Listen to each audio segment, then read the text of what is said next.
So today's lesson is Unit 2, lesson number 6, and it is about understanding graphs. We have our learning goal that graphs can be used to map out the movement of a person or object over time.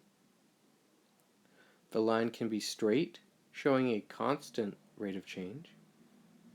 The line can be curved or having changing steepness, showing a rate of change that is not constant. Our success criteria is that we will use graphs to explain stories, and we will use stories to explain graphs. Our practice is the Understanding Graphs worksheet, and the Understanding Graphs lesson is what you should be using to follow along with this video. So, some new ideas that are going on in this section are tying stories to explain what is happening in a graph. Okay, so we are either going to be given a story and have to make a graph, or we'll be given the graph and have to write our own story. We are going to have a full lesson on the rate of change coming up later this week, but for now, we're just using our graphs to show how things are changing. Okay, and we'll talk about that as we progress throughout our lesson.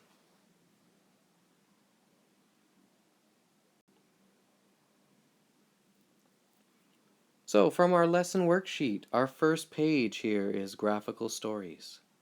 As we read our instructions, it says, below the following graphs are 3 stories about walking from your locker to your class. So we've got our graphs, we've got our stories. Okay, our graphs are all found right here, and our 3 stories are found right there.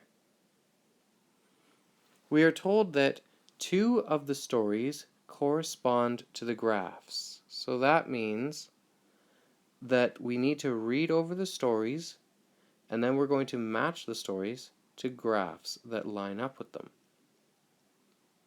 We're then going to write stories for the other 2 graphs, and we're going to draw a graph that matches the 3rd story. So to start, we're going to look at story number 1 down here. So story number 1 says, I started to walk to class, but I realized I had forgotten my notebook. So I went back to my locker, and then I went quickly at a constant rate to class. So there's a lot of information here. We're told that we are going to start by walking towards class. Okay? So that means that we are going to be getting further from our locker and closer to our class. But it says that we forgot the notebook. Okay, so if we forgot the notebook, we are going to head back to the locker before moving at a constant rate to the class. So looking at this, we can see in graph A that we are moving from our locker further away as time increases. We see that right here. Well, this graph only shows one trip from the locker straight to class. So there's no way that that lines up with story number 1. Our second graph, we leave our locker, we stop for a little while, and then we continue heading back towards our class.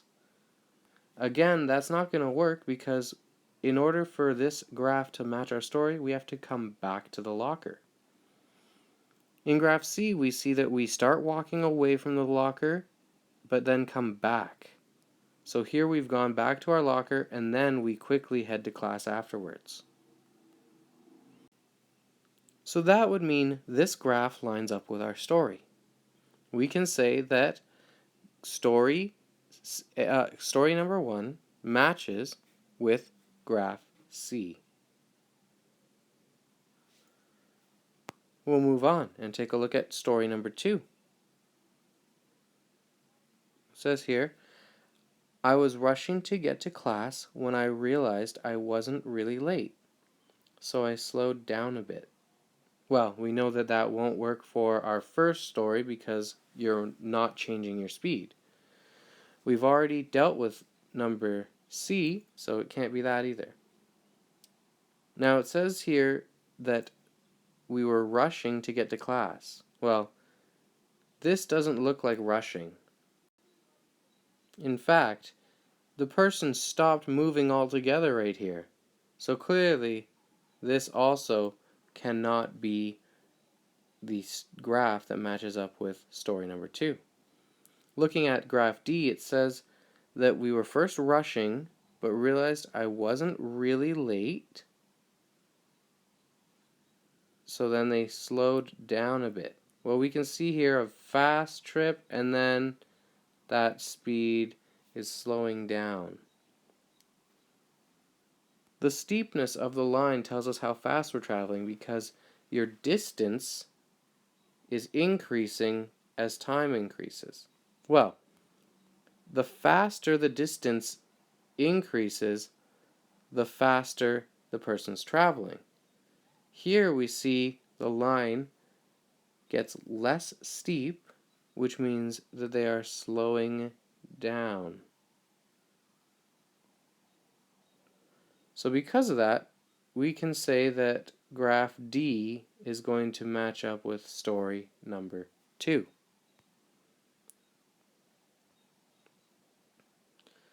So we've used graphs C and D in order to match with story 1 and story 2.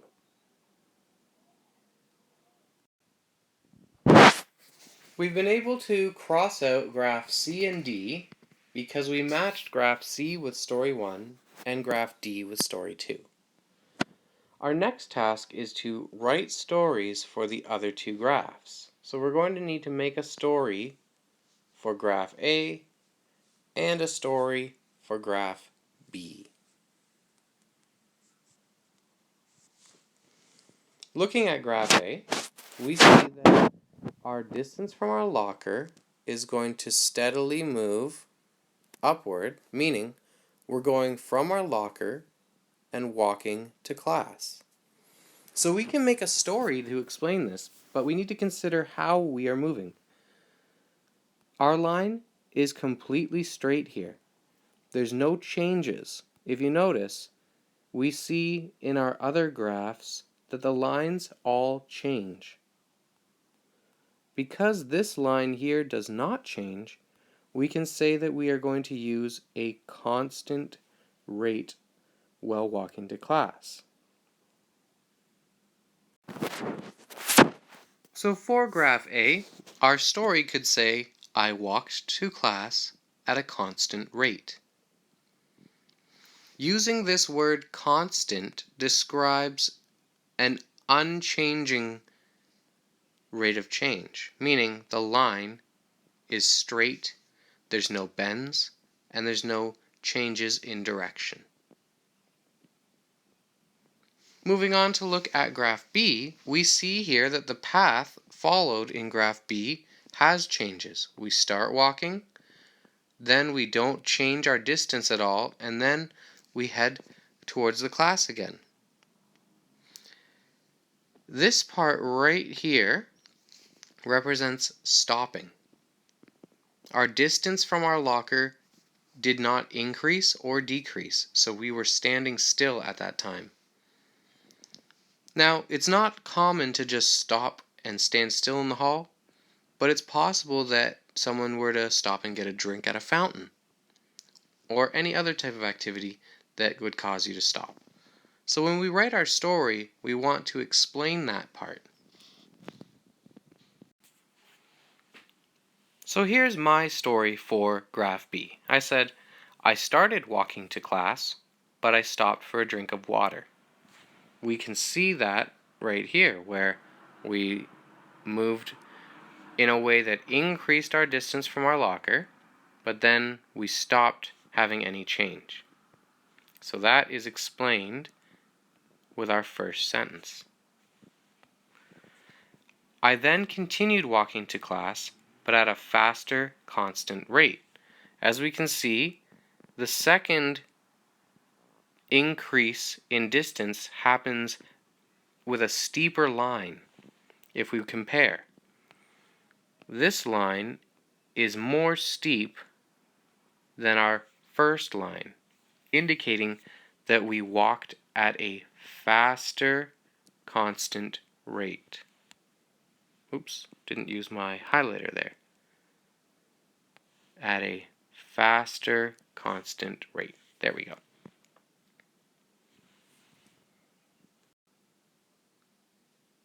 So we've matched our graphs to the stories. We've written stories for our other two graphs. All that's left for us to do here is draw a graph that matches the third story. So our third story is down here. Let's give it a read. I started walking at a steady, slow, constant rate to my class. And then, realizing I was late, I ran the rest of the way at a steady, faster rate. So we're describing two separate movements here. First of all, we're told that we were walking at a steady, slow, constant rate to class. We then realize we are late, which causes us to run at a faster rate. So we'll begin by making our graph.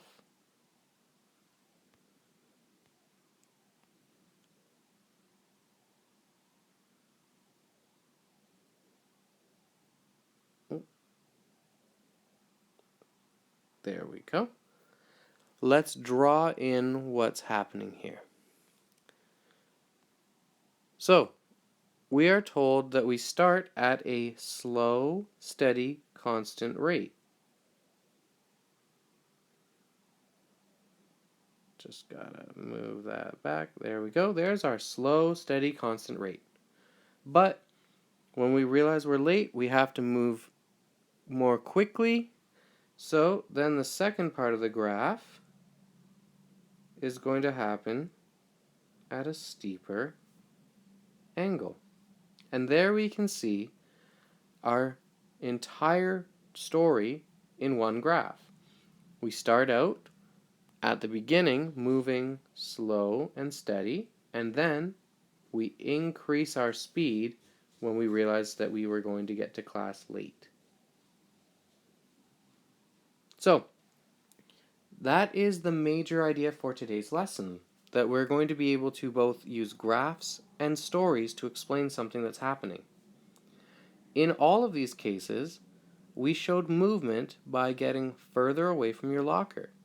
So, if you started out down here, that would be at your locker.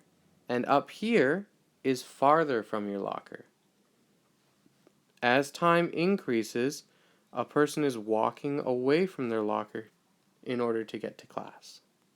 This causes their distance to increase as time increases. We see other things happen, like in graph B, we see a person stop moving, and in graph C, we see someone walk away from the locker, come back to the locker, and then head to class.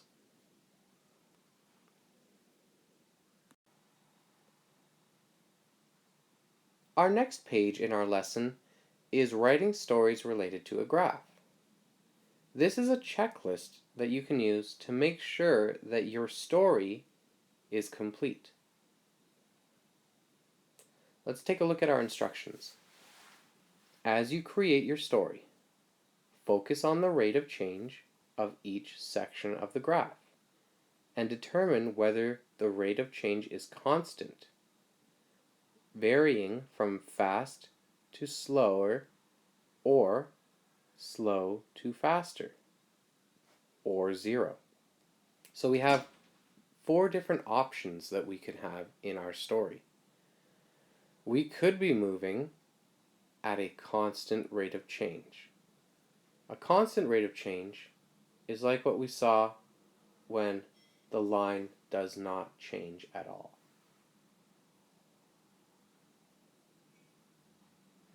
We can also vary from fast to slower, which would mean that we started out traveling quickly and slow down.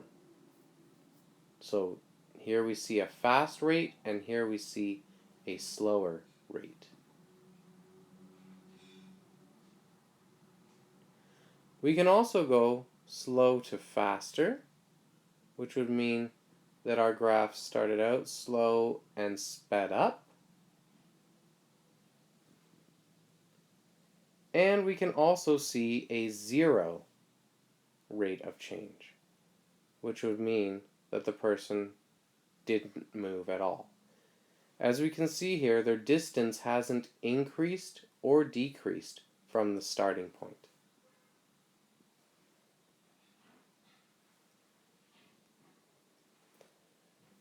In addition to our rates, our stories should meet specific criteria.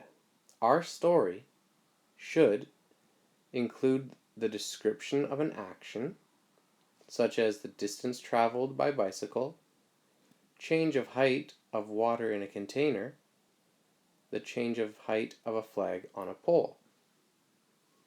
It should include the starting position of the action, the ending position of the action, the total time taken for the action, the direction or change of each section of the action,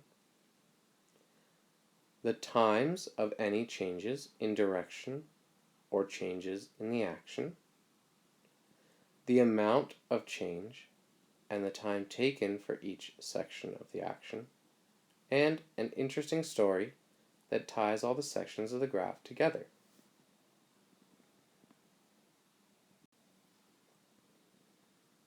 This sheet gives us a number of graphs that we can use to explain our story.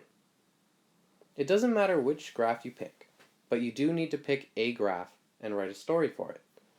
I'm going to use this graph right here for my story.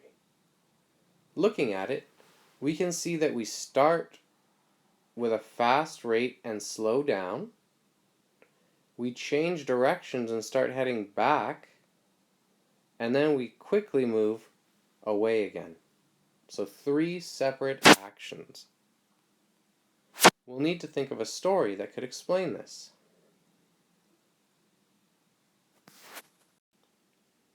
So I've made a reproduction of the graph I chose for my story, and I decided I'm going to tell a story about leaving my car to come into the school.